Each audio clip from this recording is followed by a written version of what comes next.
गुरु शरणं गच्छामि, गुरु शरणं गच्छामि।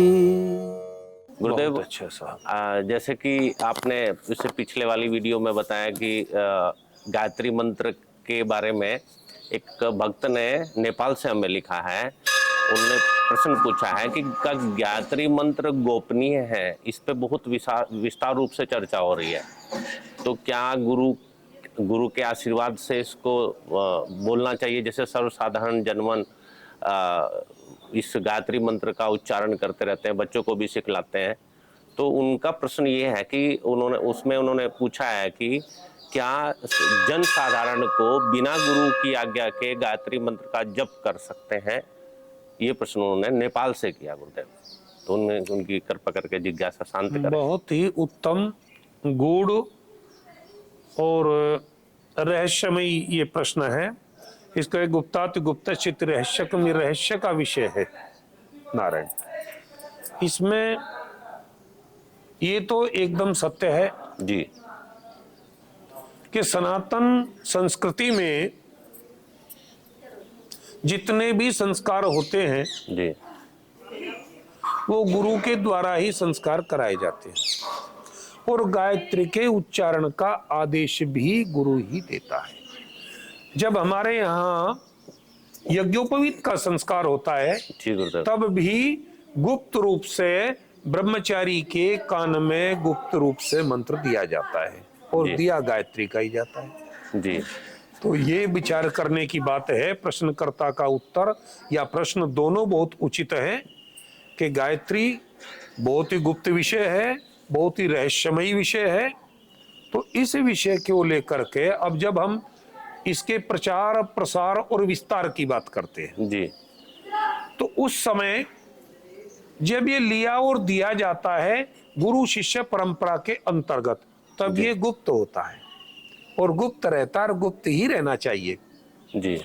और जब ये समाज के सुधार के लिए, संस्कार के लिए, शिक्षाओं के लिए, गुरुकुल परंपराओं के लिए, वैदिक परंपराओं के लिए, यज्ञों की आर्य संस्कृति के लिए, मैं कहना चाहता हूं आर्य संस्कृति के लिए इसका प्रयोग होता है, वो विस्तार से होता है जी, खुले में होता है जी, प्रचार प्रसार के माध्यम से खूब जोर शोर लगाकर होता है, उसी से यज्ञ भी होता है जी।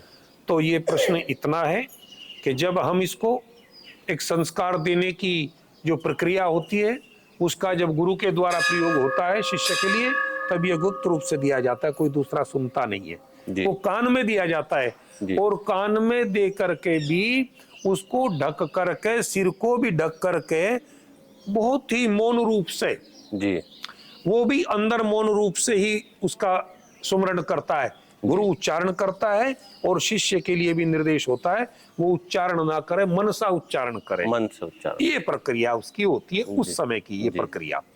और जब हम, जैसा कि मैंने बताया कि इस प्रकार से ये कार्य करते हैं तो उसको फिर समाज के सुधार के लिए, गुरुकुल परंपरा के लिए, शिक्षाओं के लिए, अपनी वैदिक संस्कृति के लिए, जहां वैदिक संस्कृति, देखो हम वेद को मानने वाले लोग हैं जी, और संसार में जो भी वेद को मानता है जी, हम उसको प्रमाणिक रूप से अपना सहमति प्रदान करते हैं। जी, जैसे आर्य संस्कृति है जी, तो आर्य समाज जैसे महर्षि दयानंद के द्वारा जी, गायत्री को प्रधान स्थान है, या अन्य और दूसरे ऋषियों को इस प्रकार से ये पद प्राप्त हुआ है या अधिकार प्राप्त हुआ है, तो हम उसको भी अपनी सहमति प्रदान करते हैं। ये होना चाहिए, उनके साथ हैं, उनके समर्थन में हैं।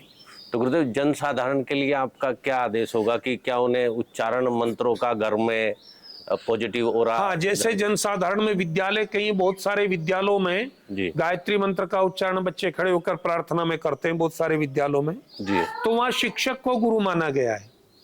जब शिक्षक सामने खड़ा हुआ है और प्रार्थना स्थल पर सब लोग बच्चे हैं जी, और व्यक्तिगत गुरु धारण नहीं किया है, बहुत गूढ़ प्रश्न है आपका भी, बहुत रहस्यमय प्रश्न है कि उस समय जब प्रार्थना हो रही है, प्रार्थना सभा में सब बच्चे खड़े हैं, बहुत सारे लोग खड़े हैं और वहां शिक्षक उपस्थित है। शिक्षक का हमारे यहाँ गुरु के तुलनात्मक आधार पर स्थान है। जी। वो शिक्षक उसका गुरु हो गया है। जी यानी उसके सानिध्य में, जी। शिक्षक के सानिध्य में, उसके दिशाओं निर्देश में जो पूरा जनसाधारण गायत्री मंत्र का सस्वर उच्चारण करता है जी। तो वो भी न्याय संगत है, न्याय परक है। जी उसका भी विरोध नहीं किया जाना चाहिए और नहीं करते हम नहीं करते हैं। वो होता है, जी। करना चाहिए। जी